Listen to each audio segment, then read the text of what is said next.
Merhaba herkese, Şen Mutfağıma hoş geldiniz. Ben Büşra. Bugün sizler için hazır baklava yufkası ile çok kolay iki farklı burma baklava tarifi hazırladım.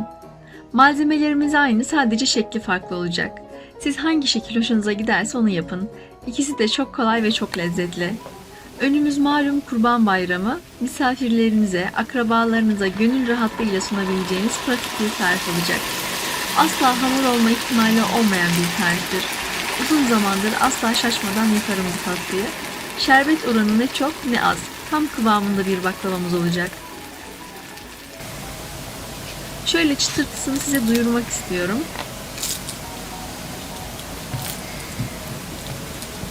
İkisi de çıtır çıtır oldu. Hadi buyurun, daha fazla zamanınızı almadan ihtiyaç listemize göz atalım. Baklava hamuru için bir paket hazır baklava yufkası. Benimki 470 gramdı. 200 gram ince çekilmiş ceviz. Burma şeklini vermek için ince oklava. Ben orkide çiçeğimin destek çubuğunu kullandım. Aynı malzemeyi her iki baklava için de kullandım.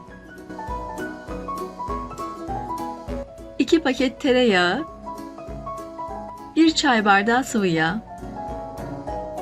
Bir tepsi baklava için 250 gram tereyağı, yarım çay bardağı sıvı yağ olarak düşünebilirsiniz. Şerbet için 5 su bardağı su, 5 su bardağı şeker, yarım tatlı kaşığı limon suyu. Bir tepsi baklava için yarım ölçü olarak yapabilirsiniz. İlk tepsinin yapımına başlayalım. Hazır baklava yufkasını ortadan ikiye bölelim. Böldüğümüz iki yarımı üst üste koyalım.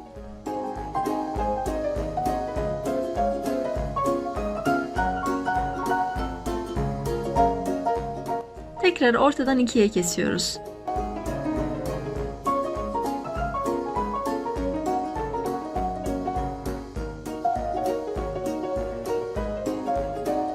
Şimdi üzerine biraz ceviz serpip sarmaya başlıyorum.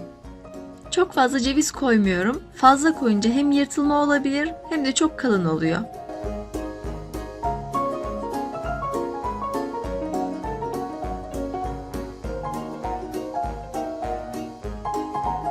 Çubuğu doladıktan sonra elimle büzüştürüyorum. Bu şekilde bütün yufkalar bitene kadar devam edeceğim.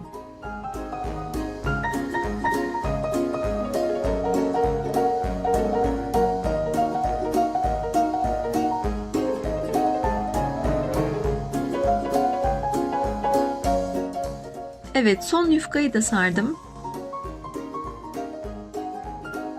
Bir paket yufka büyük boy bir tepsiye tam denk düştü. Çok da güzel görünüyor. Şimdi ikinci tepsiye geçelim. Yine yufkayı ortadan ikiye kestim. Üst üste koyuyorum.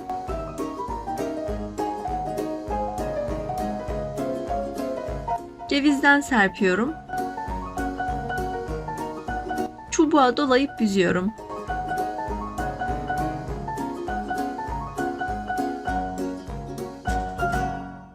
Büzerken olabildiğince sıkın, korkmayın, yırtılma olmaz inşallah.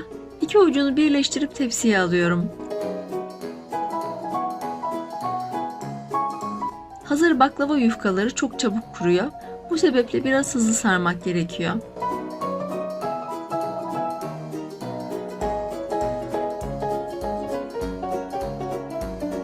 Bu şekilde sararak son yufkaya geldim.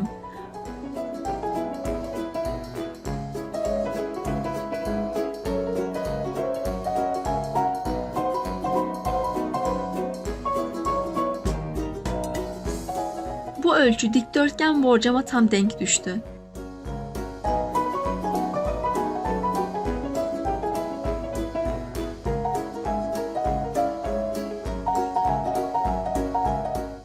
Şimdi ufak bir tencereye tereyağını ve sıvı yağ alalım.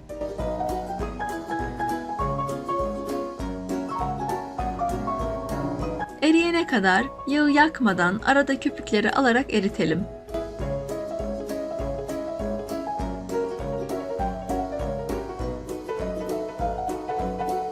Köpükleri olabildiğince aldım.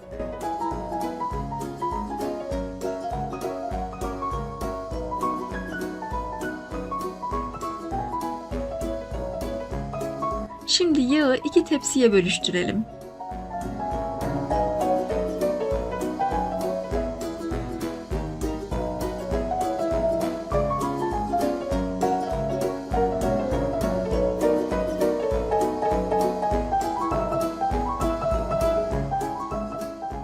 Önceden ısıttığım 180 derece fırında teker teker pişirmeye gönderiyorum tepsileri.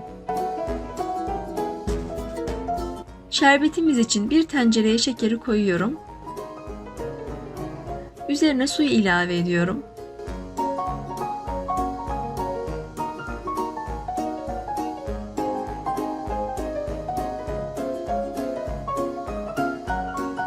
Kaynayan şerbetin içine limon suyunu ilave ediyorum ve yaklaşık 20 dakika kaynatacağım.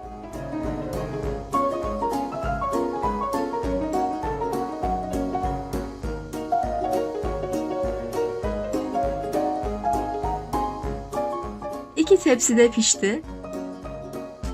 Baklavalar fırından çıktıktan 5 dakika içinde kaynadıktan sonra yaklaşık 10 dakika bekletmiş olduğum şerbeti döküyorum. İnanın hem çok kolay hem de çok lezzetli bir tarif. Tarifimi beğendiyseniz beğen butonuna basmayı ve kanalıma abone olmayı unutmayın. Şimdiden değerli yorum ve destekleriniz için teşekkür ediyorum. Bir sonraki tarifimde görüşmek üzere, hoşça kalın.